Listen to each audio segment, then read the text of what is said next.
క్రీస్తును క్రైస్తవ్యాన్ని ద్వేషించి దూషించిన క్రీస్తు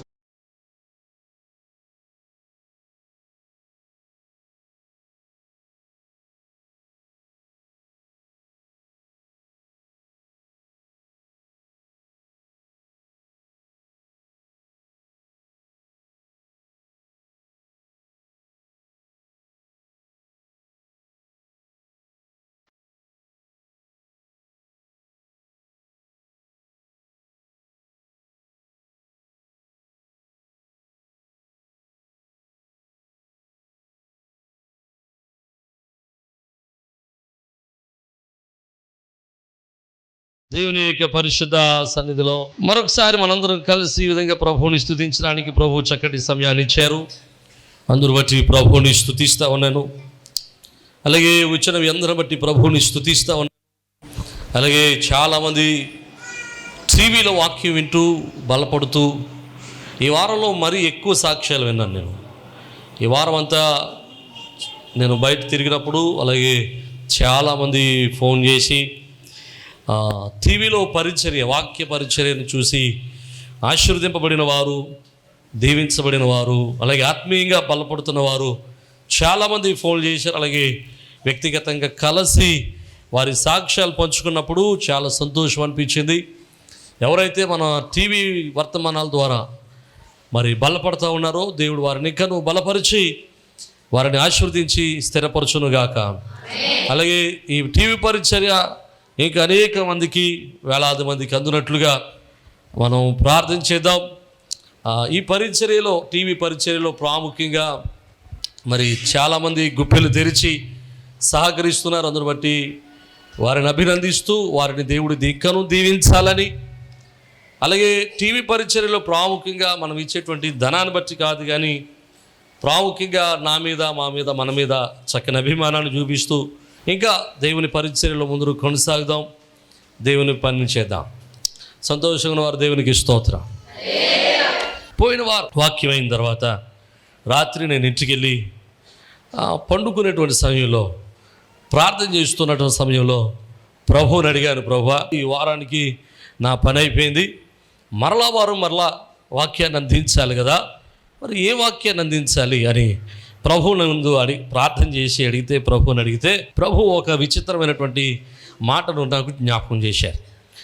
నన్ను ప్రభువా ఇది ఇప్పటి వరకు ఎప్పుడు ఒక ప్రత్యేకమైన సబ్జెక్ట్గా నేను ఎప్పుడు చెప్పలేదు, అసలు ఎప్పుడు దీని గురించి నేను ఎక్కువగా ధ్యానం కూడా చేయలేదు, నేను ఎవరు కూడా దీని గురించి ప్రత్యేకంగా దీని గురించి మాట్లాడినట్లు నేను ఎక్కడ వినలేదు, మరి ఇది ఏంటి నాయన కొంచెం ఇబ్బందిగా ఉంటుందేమో, అందులోని సంఘానికి చెబితే, విశ్వాసులకు చెబితే దాన్ని ఎలా స్వీకరిస్తారో అని ప్రభు దగ్గర కొంచెం గోజాడుతూ ఉన్నాను. ప్రభువా నీ చిత్తమైతే ఈ పాత్ర, ఈ గిన్నె నా దగ్గర నుంచి తొలగించును ఆయన అని ప్రార్థన చేస్తుంటే ప్రభు అన్నాడు, గిన్నె తొలగించడం కుదరదు, ఆ గిన్నెలోదే త్రాగాలి, నువ్వు అదే చెప్పాలి అన్నాడు. దేవునికి స్తోత్రం. కాబట్టి ప్రభువే చెప్పమన్నారు కనుక ఆయన చెప్పమన్నటువంటి మాటలు, ఆయనకు వినిపించమన్నటువంటి మాటలు, అది కొంచెం మీకు కఠినంగా అనిపించినప్పటికీ నేను చెప్పడానికి ప్రయత్నం చేస్తాను. మీరు సున్నితమైనటువంటి మనస్తత్వంతో వినడానికి ప్రయత్నం చేయండి. అసలు దేవుడు చెప్పమన్న మాట ఏంటంటే, ఒక చక్కటి మాట ఏంటంటే, మీ అందరికీ నచ్చినటువంటి మాట బంగారం. నచ్చిందా నచ్చలేదా? ఎందుకు నచ్చదు కదండి. అసలు బంగారం అంటే ఎంతమందికి ఇష్టం ఉండదు చెప్పండి. మాకు అసలు బంగారం అంటే ఇష్టం లేదన్న వాళ్ళు ఎవరు చేయగలరు? అసలు మాకు బంగారం అంత ఇష్టం లేదు కదా. నేనంటే పోనీ దానికి సమాధానం చెప్పలేదు కదా, దీనికి సమాధానం చెప్పండి పోనీ. మాకు బంగారం అంటే చాలా ఇష్టం అన్నవాళ్ళు దాన్ని కూడా చేతరా? మీకు బంగారం ఉంటే ఇష్టం ఉందో లేదో మీ నవ్వుల్లోనూ, మీ పెదవుల మీద ఆ చిరునవ్వుల్లోనూ నాకు అర్థమైంది. మగాళ్ళకి అంత ఉండదు లేదు కానీ ఆడవారికి బంగారం అంటే చెవి అసలు మామూలుగా ఉండదు కదా. డ్వాక్రా డబ్బులు వస్తే మొట్టమొదటి చేసే పని ఏంటి చెప్పండి మీరు? ఇంట్లో అప్పులు ఉంటాయి, ఇంట్లో బాధలు ఉంటాయి.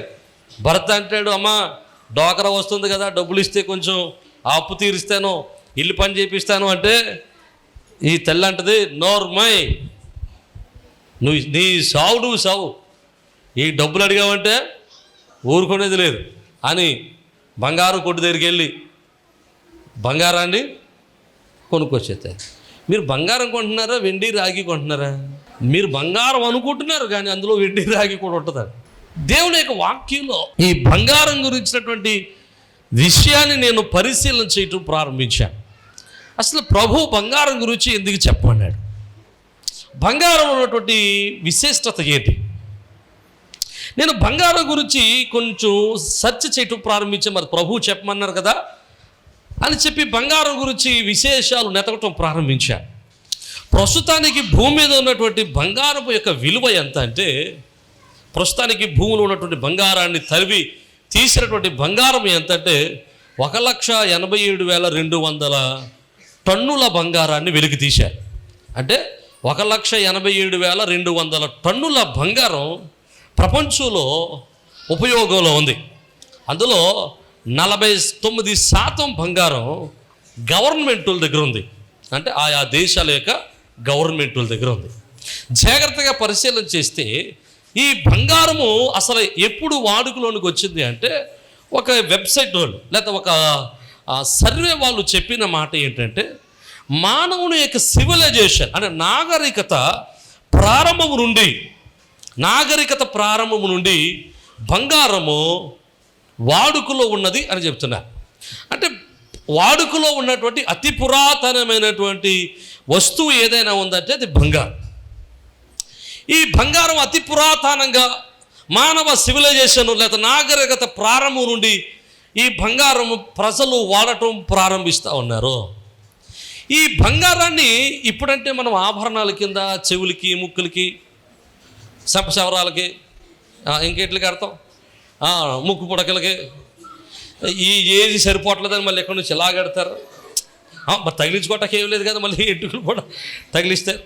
చెవికి ఒక కన్నం పెడితేనే ఇబ్బందిగా ఉంటుంది, 5-6 కన్నాలు పెట్టి జాలర్లు ఎలాంటి చేస్తారు. సరే, మొత్తం మీద ఎలాగైనా ఒంటి నిండా బంగారం వేసుకోవాలన్నట్టు ఆలోచనతో ఉంటారు. ప్రస్తుత కాలంలో బంగారాన్ని మనం ఆభరణాలకి వాడుతున్నాం.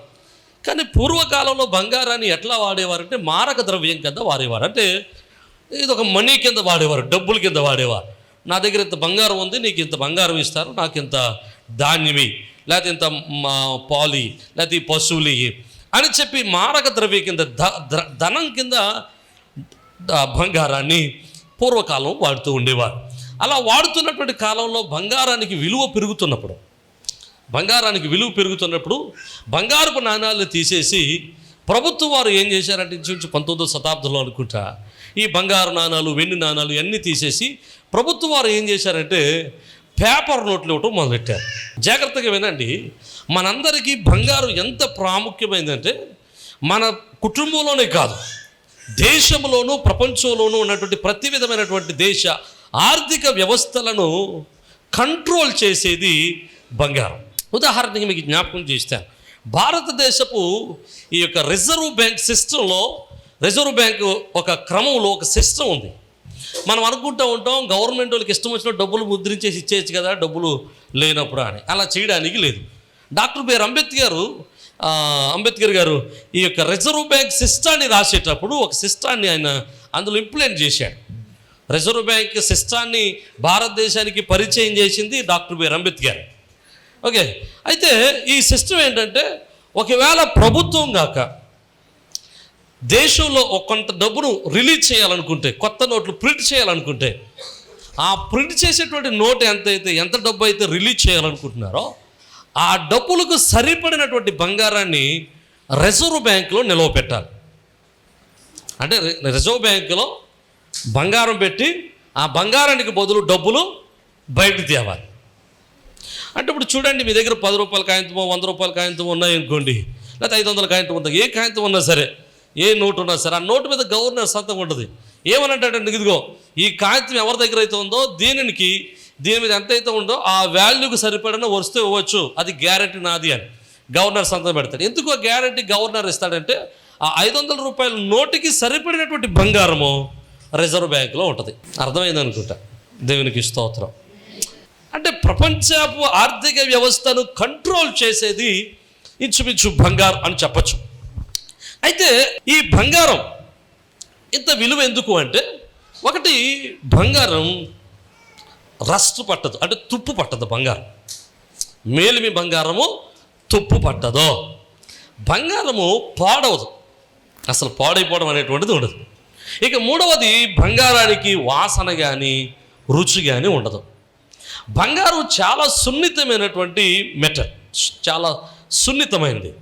ఎంత సున్నితమైందంటే మీకు జాగ్రత్తగా చెప్తాను. ఒక ఔన్స్ బంగారాన్ని, అంటే ఒక 28 grams బంగారాన్ని తీసుకుంటే ఆ బంగారాన్ని తీగిలాగా చేయగలిగితే అది 8 కిలోమీటర్లు సాగుతుందట. 28 గ్రాముల బంగారం 8 కిలోమీటర్ల పొడుగు అంత దారం చేయొచ్చట దాంతో. అదే ఒక ప్లేట్ లాగా చేయాలనుకుంటే, ఒక రేక్ లాగా చేయాలనుకుంటే, ఒక 28 గ్రాముల బంగారాన్ని 300 చదరపు అడుగుల విస్తీర్ణం కలిగినటువంటి ప్లేట్ కింద చేయొచ్చు. అంటే ఏమాత్రం తెగిపోకుండా అంత సున్నితత్వంతో బంగారం ఉంటుంది. అర్థమైతే దేవునికి స్తోత్రం. హల్లెలూయా. ప్రస్తుతానికి వాడుకలో ఉన్నటువంటి బంగారం అండి, భూమిలో ఉన్న బంగారంతో పోలిస్తే 20% మాత్రమే వాడుకలో ఉందట. ఇంకా 80% బంగారం భూమిలోనే ఉందట. ఇంకో మాట కూడా చెప్తాను, 200 మిలియన్ టన్నుల బంగారం సముద్రాల్లో ఉందట అండి. హలో, ఎక్కడ? సముద్రంలోకి వెళ్ళి బాబా అక్కడ అదేం తీసుకోలేమట. 200 మిలియన్ టన్నుల బంగారం సముద్రంలో ఉంది. ఇక చివరికి మాట నన్ను చెప్పనివ్వండి, అసలు ఈ బంగారం ఎందుకు ఇంత విలువ? బంగారానికి ఎందుకు ఇంత విలువ అంటే, ఒకటి చెప్తాను చూడండి. బంగారము కెనాట్ బి ప్రొడ్యూస్డ్, అంటే బంగారాన్ని తయారు చేయలేం. బంగారం తయారవదు. బంగారం ఎంత ఉందో, భూమిలో ఎంత ఉందో అంతే ఉంటుంది. ఉన్నదాన్ని వెలికి తీసుకోవడమే. ఈ సంవత్సరం ఇంత ఉంది, మళ్ళీ సంవత్సరం పెరుగుతుందేమో, లేకపోతే ప్రాసెస్ చేస్తే ఇంకొంచెం బంగారం తయారు చేయొచ్చేమో అనుకోవడానికి లేదు. కానీ ఇప్పుడు డైమండ్స్ తయారు చేసేస్తున్నారు. డైమండ్స్ కూడా న్యాచురల్గా ఉన్నటువంటి డైమండ్స్ కాకుండా ఆర్టిఫిషియల్గా కూడా డైమండ్స్ తయారు చేస్తున్నారు. కానీ బంగారాన్ని అలా తయారు చేయలేం. ఎందుకు తయారు చేయలేమంటే, మీకు నేను ఈ మాటకు ఒక ఆధారాన్ని కూడా ఇస్తాను. అంటే మీకు ప్రతి ఇంట్లో బంగారం ఉంటుంది కదా, ఆ బంగారాన్ని నేను తక్కువ చేయడానికి ఇష్టపడడం లేదు, కానీ ఈ ఆధారం చెప్తాను. నేను ఈ బంగారం గురించినటువంటి విషయాలు ఇంకా చాలా చాలా ఆశ్చర్యకరమైన విషయాలు బంగారం గురించి నేను చదివాను, కానీ ఆయన చెప్పడానికి అవకాశం లేదు, అనవసరం కూడా. అవన్నీ ఎప్పుడైనా మనం ఖాళీగా కూర్చున్నప్పుడు మనం చెప్పుకోవడానికి బాగుంటుంది. CCNBC అనేటువంటి ఒక టీవీ న్యూస్ వాళ్ళు ఉన్నారు. CCNBC అనేటువంటి ఒక టీవీ న్యూస్ వాళ్ళు ఉన్నారు. ఈ న్యూస్ వాళ్ళు ఒక వెబ్సైట్ కూడా రన్ చేస్తున్నారు. వాళ్ళు ప్రతిరోజు కొన్ని ఆర్టికల్స్ రాస్తారు. జూలై 24వ తారీఖున 2021వ సంవత్సరం ఒక ఆర్టికల్ వారు రాశారనమాట. ఆ ఆర్టికల్ దేని మీద రాశారంటే, ప్రత్యేకంగా బంగారం గురించే రాశారు. అయితే ఈ ఆర్టికల్లో వాళ్ళు ఒక మాట రాశారంటే, ఇప్పటి వరకు చెప్పుకున్నవన్నీ ఒక వంతు అయితే, ఈ మాట ఒక్కటి నన్ను చాలా బలోపేతం చేసింది, నన్ను చాలా ప్రోత్సాహపరిచింది. ఏమని రాశారంటే, భూమి మీద మనకు దొరికేటువంటి బంగారం ఏది కూడా భూగ్రహానికి చెందింది కాదు, భూమిలో తయారైంది కాదు, భూమి నుండి పుట్టింది కాదు, భూమిలో తయారు చేయబడింది కాదు. వాళ్ళు చెప్తా అంటారు, భూమి గ్రహం ఏర్పడిన 200 మిలియన్ సంవత్సరాల తర్వాత ఆకాశంలో నుంచి కొన్ని ఉల్కలు భూమి మీద పడ్డాయట. ఆ ఉల్కలు బంగారం పట్టుకొచ్చి పడ్డాయట. దేవునికి స్తోత్రం. ఎలాగా? ఆకాశంలో నుంచి కొన్ని తోక చుక్కలు భూమి మీద పడ్డాయట. ఆ తోక చుక్కల యొక్క ఆ తోక చుక్కల యొక్క పరిమాణం ఏంటంటే, లేదా తోక చుక్కల యొక్క స్థితి ఏంటంటే బంగారం అట. అంటే ఆకాశంలో నుంచి కొన్ని గ్రహాలు భూమి మీద, కొన్ని గ్రహ శాఖలు భూమి మీద పడితే అవి బంగారంగా భూమి మీద నిలవబడింది. అర్థమైతే దేవునికి స్తోత్రం. మీకు ఎంత ఒక మాటలో చెప్తాను, ఆకాశం నుంచి పంపబడింది బంగారము, భూమిలో తయారైంది కాదు. అర్థమైతే దేవునికి స్తోత్రం. అసలు ఇంక బంగారం నెత్తి మీద పెట్టేసుకుంటారు. మీకు ఇప్పుడు దాకా ఏదో అనుకున్నాం బంగారం, అసలు బంగారం ఇక్కడది కాదంట. ఎక్కడది? ఆకాశంలోదంట. ఎక్కడి నుంచి వచ్చిందంట బంగారం. అందుకోసం బంగారము కెనాట్ బి ప్రొడ్యూస్. ఆకాశం నుంచి అది భూమి మీద పడినటువంటిది బంగారం. వాళ్ళు చెప్పారు ఆ విషయం. ఆ వెబ్సైటే కాదు, చాలా వెబ్సైట్లో ఈ విషయాన్ని చాలా కూలంకషంగా చెప్పారు. జాగ్రత్తగా కొన్ని విషయాలు మనం జ్ఞాపకం చేసుకుందాం. అసలు బంగారం ఎక్కడి నుంచి వచ్చి పడింది? హలో, ఇప్పుడు విషయం ఏంటి? ఎక్కడి నుంచి? ఆకాశం నుంచి వచ్చి పడింది. ఇప్పుడు బైబిల్ ఏం చెబుతుంది బంగారం గురించి? కొన్ని విషయాలు నేర్చుకుని మనం ముగించుకోవడానికి ప్రయత్నం చేద్దాం. పరిశుద్ధ గ్రంథంలో ఆదికాండము 2వ అధ్యాయం 11వ వచనాన్ని మనం చదువుకుందాం ఒకసారి. ఆదికాండం 2వ అధ్యాయం 12వ వచనం. ఆ దేశము యొక్క బంగారము, ఆమేన్, హల్లెలూయా, సర్వోన్నతుడైనటువంటి దేవుడు భూమి మీద మనుషుని నిర్మించి ఏదెను వనంలో పెట్టి, ఆ ఏదెను వనములో ఒక నదిని సృజించి, ఆ నది వెళుతున్న ప్రాంతం గురించి ప్రభువు చెబుతా అంటున్నాడు, నరుడు సృజింపబడిన మునుపే అంటున్నాడు, ఇదిగో ఈ భూమి మీద బంగారాన్ని పెట్టాను, ఈ భూమి మీద ఉన్నటువంటి బంగారము శ్రేష్టమైనదని చెప్పాడు. దేవునికి స్తోత్రం చెప్పండి. హల్లెలూయా. అంటే మానవుడు పుట్టక మునిపే భూమిలో బంగారము దాచబడింది. మానవుడు నిర్మించబడక మునిపే, మానవుడు భూమి మీద రాక మునిపే, మానవుడి కంటే బంగారము భూమిలో ముందుగానే ఉంచబడింది. ఈ భూమిలో ఉంచబడిన బంగారము భూమికి చెందింది కాదు, ఆకాశము నుండి భూమి మీదకి పంపబడింది. అర్థమైతే దేవునికి స్తోత్రం. అయితే ఇక్కడ జ్ఞాపకం చేసుకుందాం. అంటే దేవుడు బంగారం గురించి ఇక్కడ ప్రస్తావన తెచ్చాడంటే హి నో అబౌట్ గోల్డ్. ఆయనకు బంగారం గురించి తెలుసు. ఈ బంగారం ఎక్కడి నుంచి వచ్చిందంటారు? హలో, ఆకాశంలో బంగారం ఉంది. ఆకాశంలో బంగారం ఎక్కడుంది? జాగ్రత్తగా చదువుదాం. ప్రకటన గ్రంథము 21వ అధ్యాయము 21వ వచనం. 12 ముత్యాలు, ఒక్కొక్క గుమ్మం ఒక్కొక్క ముత్యం. చెప్పం. పట్టణపు రాజవీధి. దేవునికి స్తోత్రం చెబుదాం. హల్లెలూయా. ఇక్కడ వాక్యం చెప్తున్న మాట ఏంటంటే 21వ అధ్యాయంలో పరలోక పట్టణం గురించి, అనగా నూతన యెరూషలేము గురించి రాయబడతా ఉంది.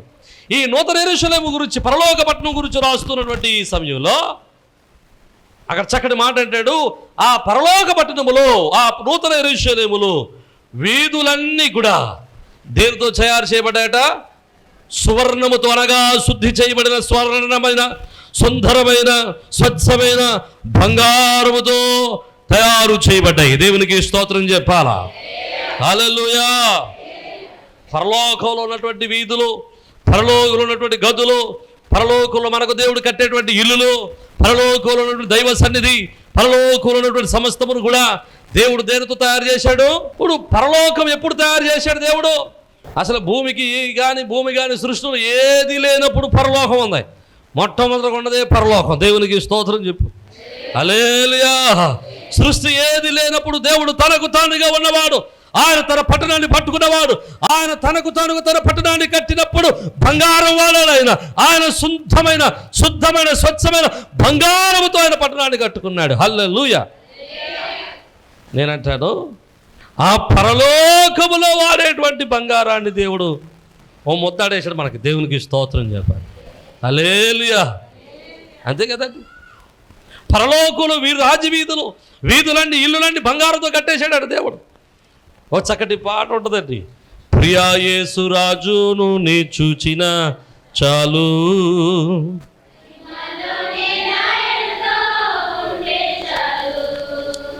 ప్రియా యేసు రాజును నీ చూచిన మహిమలో నిత్యమైన మోక్ష గృహము నందు చేరి, నిత్యమైన మోక్ష గృహము నందు చేరి, భక్తుల గుంపులు హర్షించిన చాలు, భక్తుల గుంపులు హర్షించిన చాలు, యేసుని రక్తమందు కడుగా పడి, వాక్యం చే నిత్యం భద్ర పరచబడి, యేసుని రక్తము చే కడగాబడి, వాక్యం చే నిత్యం భద్ర పరచబడి నిష్కలంక పరిశుద్ధులతో పేదను నేను, నిష్కలంక పరిశుద్ధులతో పేదను నేను, బంగారు వీధులలో తిరిగేదను, బంగారు వీధులలో తిరిగేదను. దేవునికి స్తోత్రం, హల్లెలూయా. ఎక్కడ తిరుగుతామట? బంగారు వీధుల్లో గొంతులు వేసుకుంటూ, బంగారు వీధులు దేవదూతల సమూహంతో కలిసి ఆ బంగారు వీధులు తిరుగుతూ నాట్యం ఆడతామట. దేవునికి స్తోత్రం చెప్పండి, హల్లెలూయా. బంగారం ఎక్కడ ఉంటుంది? ఇప్పుడు ఆకాశంలో ఉంది. మనం వెళ్ళిన తర్వాత ఎక్కడ ఉంటుంది? అదే నేను మీకు చెప్ప అర్థం కావట్లేదు. బంగారం ఎక్కడ ఉంటుంది? మన కాళ్ళ కింద ఉంటుంది. ఇప్పుడు కాక పొరపాటును కానీ డోకరా వచ్చిన తర్వాత ఇంట్లో వాళ్ళు ఎవరో ఇబ్బంది పెట్టకపోతే చెవిదిద్దులు కొనుక్కొని, జాలర్లో అంటారు కదండి, అవి కొనుక్కున్నప్పుడు ఆయన ఇచ్చినప్పుడు అమ్మి ఆయన ఇస్తాడు ఇలాగేసి. ఇది మనం తీసుకున్నప్పుడు మరి చెయ్యికి బోట్ ఏంటో నాకు అర్థం కాదు. ఫోన్లేంటి బోట్ వేసి తీసుకుని ఎంత అత్తరు మాత్రం కదా కదా. ఆ పొరపాటును కాక అది కాళ్ళు కదా తగిలిందా ఎంత పుణ్యం చేసుకుంటుందో, కళ్ళు కట్టేసుకోవడం, బుద్ధి కట్టేసుకుంటాం కదా. పరలోకంలో దేవుడు అసలు నిన్ను ఎలా చూస్తున్నాడు తెలుసా? బంగారం నీ నెత్తి మీద కదరా బాయ్, ఎక్కడ ఉండాలి? ఆమేన్, హల్లెలూయా. నిన్ను పరలోక వీధుల్లో నడిపిస్తూ పరలోకంలో నువ్వు తిరుగుతుంటే, బంగారు వీధుల్లో తిరుగుతుంటే నిన్ను చూచి ఆనందించేయాలనుకుంటున్నాడు దేవుడు. అర్థమైతే దేవునికి స్తోత్రం, హల్లెలూయా. ఆ పరలోకులు బంగారు వీధుల్లో తిరిగేటువంటి నిన్ను ఈ భూమి మీద ఆయన నీకు బంగారాన్ని ఎందుకు ఇట్టాడు తెలుసా? ఒరే బంగారం అనేది ఇలా ఉంటుంది, అక్కడ ఇలా ఉంటుంది బంగారం, ఇలాంటి బంగారంతో అక్కడ వీధులు వేశాను, ఇలాంటి బంగారంతో అక్కడ నీకు ఇల్లు కట్టాను అని చెప్పడానికి దేవుడు ఈ లోకంలో బంగారం పెట్టాడు. అర్థమైతే దేవునికి స్తోత్రం చెప్పండి. వాక్యంలో ఎక్కడ కూడా నువ్వు బంగారాన్ని వాడుకోవద్దని చెప్పలే, కానీ బంగారాన్ని వాడేటప్పుడు బంగారాన్ని కలిగి ఉన్నప్పుడు ఎలా కలిగి ఉన్నావో అది జాగ్రత్తగా చూసుకోమని ప్రభువు చెప్పాడు. జాగ్రత్తగా మనం కొన్ని విషయాలు మనం పరిశీలన చేద్దాం. బైబిల్ గ్రంథంలో 2 సందర్భాలు మీకు జ్ఞాపకం చేస్తాను. 2 సందర్భాలు, చాలా సందర్భాలు ఉన్నాయి, 2 సందర్భాలు నేను జ్ఞాపకం చేస్తాను. మొదటి సందర్భం ఏంటంటే, ఇశ్రాయేలీలు కానా యాత్ర చేస్తున్నప్పుడు మోషే సీనాయి పర్వతం మీదకి వెళ్ళాడు. ఈ సీనాయి పర్వతం మీదకి వెళ్ళినప్పుడు 40 రోజులు ఎప్పుడైతే మోషే కనబడలేదో కింద ఉన్న ఇశ్రాయేలీలందరికీ గుండు జారిపోయింది. అయ్యో, మమ్మల్ని నడిపించే నాయకుడు లేడు, మమ్మల్ని నడిపించే సేవకుడు లేడు, దేవుని స్వరం చెప్పేవాడు లేడు అని చెప్పి వీళ్ళందరూ అహరోను దగ్గరికి వచ్చారు. అహరోను ఇప్పుడు మాకు దేవుడు కావాలి అని చెప్తే అహరోను అన్నాడట, ఎవరై మీ దగ్గర ఉన్నటువంటి బంగారం అంతా పట్టండి అన్నాడు. ఈయన బంగారం అంతా పట్టుకొస్తే ఆ బంగారం అంతటిని పోత పోసి ఏం చేశాడు? ఒక దూడను చేశాడు. జాగ్రత్తగా వినండి, ఒక దూడను చేశాడు. ఈ దూడను చేసి ఇశ్రాయేలందరూ కూడా దూడ ఎదుటకు వచ్చి దేవుడు దూడ తట్టినాడు, నీవే మా దేవుడవు, నీవే మా రక్షకుడువు, నీవే మా నడిపించిన వాడువు, నీవే మమ్మల్ని పోషించిన వాడు, నీవే మాకు దిక్కు, నీవే మాకు ఆశ్రయము, నీవే మాకు రక్షణ దుర్గము అని చెప్పి ఆ దూడ దగ్గర ఇశ్రాయేలీలు ప్రార్థన చేయటం మొదలెట్టారు. దేవునికి ఇశ్రాయేలును బంగారం కలిగి ఉన్నంత వరకు దేవునికి కోపం రాలేదు, కానీ దేవుడు వారు కలిగి ఉన్న బంగారముతో వారు చేసిన పని వలన ఇశ్రాయేలులకు దేవునికి కోపం వచ్చింది. ఏం చేశారయ్యా అంటే, వారి దగ్గర బంగారము మారక ద్రవ్యంగా లేకపోతే ఒక వస్తువుగా దాన్ని ఉపయోగించుకోండి అని దేవుడు చెబితే దీన్ని ఏం చేశారంటే విగ్రహం చేసేసారు, దీన్ని తీసుకెళ్ళి దేవుని చేసేసారు, దీన్ని తీసుకెళ్ళి ప్రజల ఎదుట నిలబెట్టారు, దీన్ని తీసుకెళ్ళి గొప్పదానిగా చేశారు, దీన్ని తీసుకెళ్ళి వారందరూ కూడా దాని వైపు చేస్తూ నీవే మాకు రక్షణ, నీవే మాకు దేవుడు, నీవు తప్ప మాకు రక్షకుడు లేడు అని చెప్పడం ప్రారంభించారు. ఈ రోజుల్లో దేవుడు కూడా ధనవంతులను దేవుడు ఎందుకు పరలోక రాజ్యం చేరడు అని ప్రభు చెప్తున్నాడంటే, ధనాన్ని సంపాదించుకునేవారు పరలోకం వెళ్ళరని ప్రభు ఎందుకు చెప్తున్నాడంటే, వీళ్ళ ఆలోచనలన్నీ కూడా బంగారం మీద ధనం మీదే ఉంటాయి, కానీ వీరి ఆలోచనలు దేవుని మీద ఉండవు. వీరి ఆలోచనలన్నీ కూడా నా ధనమే నన్ను రక్షిస్తుంది, నా బంగారం నన్ను రక్షిస్తుంది, నా ఆస్తి నన్ను రక్షిస్తుంది, ఈ యొక్క బంగారం నాకు అక్కడికి వస్తుందని ధనం మీద ధనాన్ని దేవుడిగా చేసుకుని హృదయం అంతా ధనం మీద పెట్టి జీవిస్తూ ఉంటారు. వాక్యంలో ఒక మాట ఉంటుంది, నీ ధనం ఎక్కడుందో నీ హృదయము అక్కడే ఉంటుంది అని. ఇశ్రాయేలీయులు వారికి ఉన్నటువంటి ధనాన్ని బంగారాన్ని వారు విగ్రహముగా మార్చేశారు. ఈరోజు మనుషులు కూడా దేవుని యొక్క సన్నిధిలో ధనాన్ని దేవునిగా మార్చుకుంటున్నారు, ధనాన్నే దేవుడిగా అనుకుంటున్నారు, ధనమే ఆశ్రయం అనుకుంటున్నారు, ధనమే రక్షణ అనుకుంటున్నారు, ధనమే సర్వస్వం అనుకుంటున్నారు. దేవుడికి కోపం వచ్చే విషయం ఏంటి తెలుసు? అందుకని అన్నాడు, మీరు పరలోక రాజ్యం రారు. సూది బెజ్జంలో నుంచి ఏం వెళ్ళిపోతాంట? అర్థం అవ్వట్లేదా? దేవునికి స్తోత్రం. మరి దేవుడు ధనవంతులు చేయడా? మనం ధనవంతులు అవడం దేవునికి ఇష్టం లేదా అంటే, అసలు బైబిల్ గ్రంథంలో ఉన్నారంటే ధనవంతులు అందరూనే. అబ్రహాము ధనవంతుడే, ధనహీనుడే? ఎంత ధనవంతుడే? రాజులే భయపడేంత ధనవంతుడు. దేవునికి స్తోత్రం చెప్పు. హల్లెలూయా. ఒబేదేదుని దేవుడు ఆశీర్వదించాడు. ఒబేదేవుని ఎలాగ ఆశీర్వదించాడు దేవుడు? 3 నెలల్లో రాజా ఈర్ష్యపడేంతగా ఆశీర్వదించాడు. దావీదును అరణ్యములో నుంచి అంతఃపురంలో తీసుకెళ్ళాడు, గొర్రెలు కాసుకునేవాడిని రాజుగా చేశాడు. యోసేపు ధనవంతుడయ్యాడు, సొలొమోను ధనవంతుడయ్యాడు. దేవుని యొక్క గ్రంథంలో అనేక మంది ధనవంతులు ఉన్నారా? దేవుడు ధనవంతులకు వ్యతిరేకి కాదు. ఎవరైతే ధనాన్నే దేవుడు అనుకుంటాడో వారిని బట్టి దేవుడు చింతిస్తూ ఉన్నాడు. అర్థమైతే దేవునికి స్తోత్రం చెప్పాలి. హల్లెలూయా. ఈరోజు ఒకవేళ నీ ధనాన్ని దేవునిగా చేసుకుని ఉన్నావేమో, నీ ధనమే నిన్ను ఆశ్రయిస్తుందని నువ్వు చూస్తున్నావేమో, నీ ధనమే నిన్ను కాపాడుతుందేమో అంటున్నావేమో. వాక్యులు అంటున్నాడు, ఈ లోకంలో ఉన్నటువంటి ధనము చిమ్మిట పట్టవచ్చు, దొంగలు దొంగిలించవచ్చు. ఆమేన్. ఈ లోకం ధనం నీకు అక్కడ రాకపోవచ్చు, కానీ రెండో విషయాన్ని మీ జ్ఞాపకం చేస్తాను. సొలొమోను మహారాజు ఉన్నాడు, మీ అందరికి తెలిసిందే. సొలొమోను మహారాజు దేవుని యొక్క ఆలయాన్ని కట్టాడు. దేవాలయాన్ని కట్టడానికి సొలొమోను వాడినటువంటి అతి ప్రాముఖ్యమైనటువంటి వస్తువు ఏంటో తెలుసా? బంగారం. సొలొమోను దేవాలయాన్ని కట్టడానికి ఎంత బంగారం వాడాడు? దావీదు ఇచ్చింది కాదని అడిగేది.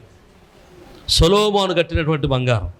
సొలొమోను 3000 టన్నుల బంగారాన్ని వాడాడట. అందులో దావీదు ఇచ్చిందే 100 టన్నులు అంటుందట. 100 టన్నుల బంగారాన్ని దావీదు దేనికి ఇచ్చాడు? సొలొమోను ఎంత ఇచ్చి ఉంటాడంటే ఇంకో 200 టన్నులు పోగేసి ఉంటాడు కదా.